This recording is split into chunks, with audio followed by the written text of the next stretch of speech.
관상학에서는요, 얼굴에 돈이 들어온 통로가 4군데 있다고 했습니다.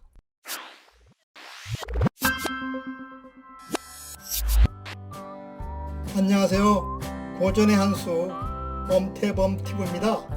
오늘 고전의 한수는요, 얼굴에도 돈이 들어온 통로가 있다, 이런 주제를 가지고 한번 말씀을 드려보겠습니다. 관상학에서는요, 얼굴에 돈이 들어온 통로가 4군데 있다고 했습니다.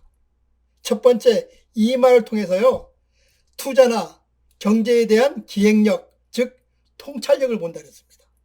두 번째, 눈두덩이를 통해서 부동산의 운세를 본다고 했습니다. 세 번째는요, 코를 통해서 현금의 운세를 본다고 했습니다. 끝으로 마지막 4번째는요, 턱을 통해서 그동안 모아둔 재산에 대한 결산 능력을 본다고 했습니다. 그럼 관상에서 말하는 돈이 들어온 통로 4군데를요, 하나하나 자세히 알아보도록 하겠습니다. 화면을 잠시 보시도록 하겠습니다. 첫째는요, 이마를 통해서 투자를 기획하고 통찰하는 능력을 봅니다. 나이가 들수록 부자가 되는 사람은요, 머리 모양이 두툼하고 이마가 훤칠해야 합니다. 큰 돈은 미래를 예견하고 현재를 직시할 수 있는 통찰력을 가질 때 큰 돈을 벌리는 겁니다. 이는 이마가 뇌수의 이런 기능과 밀접하게 관련을 맺고 있기 때문입니다. 관상에서요, 좋은 이마는 중앙 부위에 복소골이라 그래서 두둑하게 잘 솟아 있어야 된다고 했습니다. 복소골은 무소의 뿔, 즉 콧불소의 뿔이요, 엎드린 모양처럼 생긴 것을 말합니다. 이곳 이마의 중앙이 잘 발달된 사람은요, 두뇌가 좋다고 했습니다. 따라서 기획력과 통찰력이 뛰어나 돈의 흐름을 파악하고 불을 거머쥐는 그런 사람이라고 했습니다. 그리고 이마가 복간, 즉 짐승의 간을 엎어놓은 듯 두둑하게 생겼다면요, 또한 좋은 이마라 그랬습니다. 이마가 짐승의 간을 엎어놓은 듯 이렇게 생기면요, 모든 일이 술술 풀리고 곡식을 하늘 높이 쌓아놓고 사는 큰 부자로 산다고 그랬습니다. 둘째로는요, 눈두덩이를 통해서 부동산의 운세를 봅니다. 땅땅거리면서 사는 사람은요, 눈두덩이가 넓습니다. 눈과 눈썹 사이 공간, 즉 눈두덩이를요, 관상학에서는 전태궁이라고 합니다.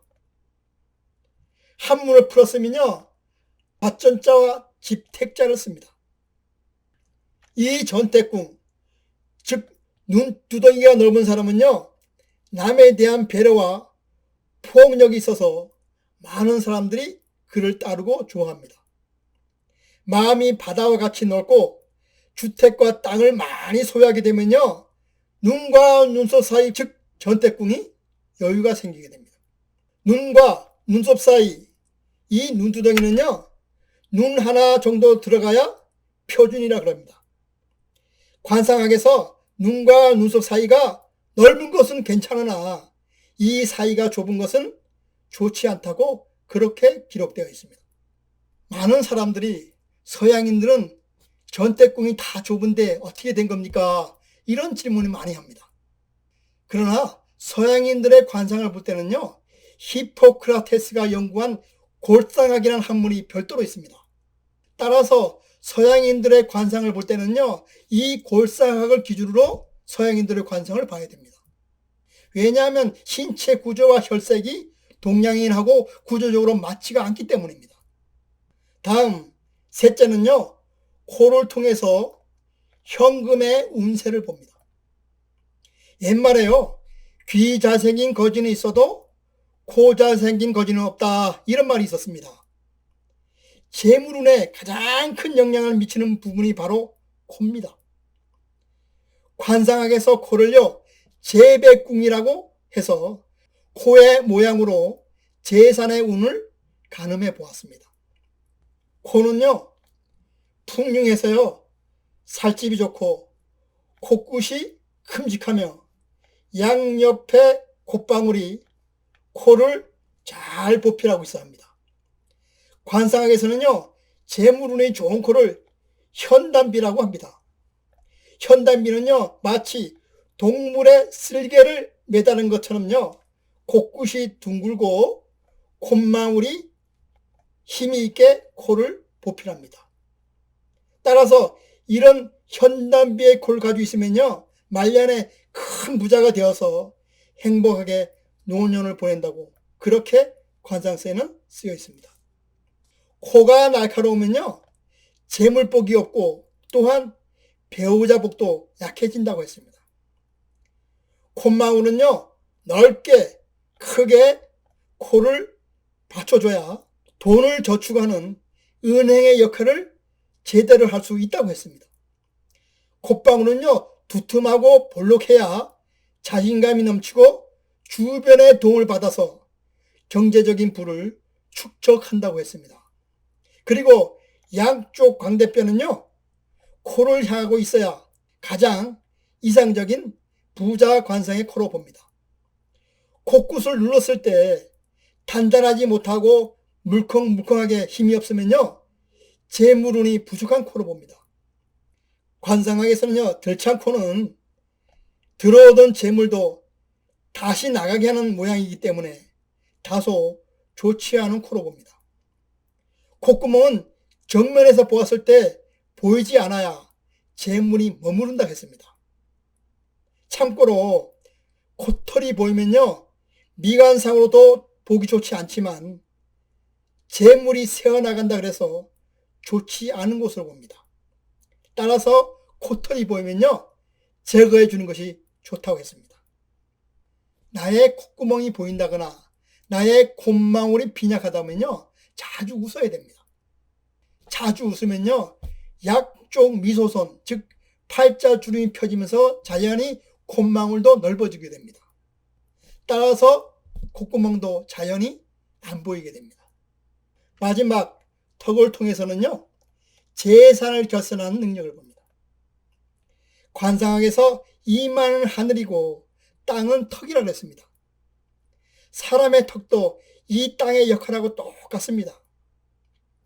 이산적인 턱의 모양은요, 두툼하면서 이마의 면적과 같은 크기의 턱을 가장 이상적인 턱으로 봅니다.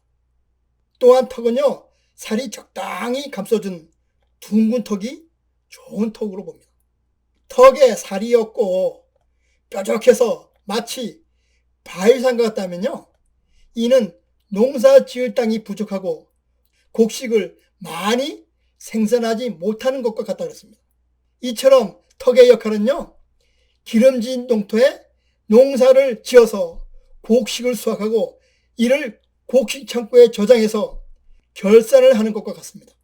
즉 부지런히 한평생 살아온 인생의 결실을 맺는 곳이 바로 턱입니다. 턱이 좋은 사람으로는요, 국내 최고령 국민 MC인 방송인 송혜씨를 꼽을 수가 있습니다.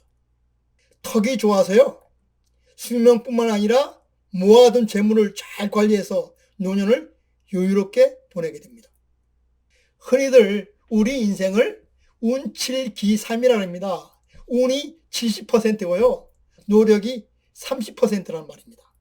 그러나 주어진 운명과 팔자를 핑계 삼아서요, 나를 탓하며 살아간다면요, 그만큼 비참한 삶은 없을 겁니다. 우리는 자신의 운명과 팔자를 탓하기보다는요, 주어진 운명을 개척하고 당당히 어려움과 맞서 싸워나가야 합니다. 역풍이 불 때 역풍과 맞서 싸우기보다는요, 내가 몸을 돌려 돌아서면 됩니다.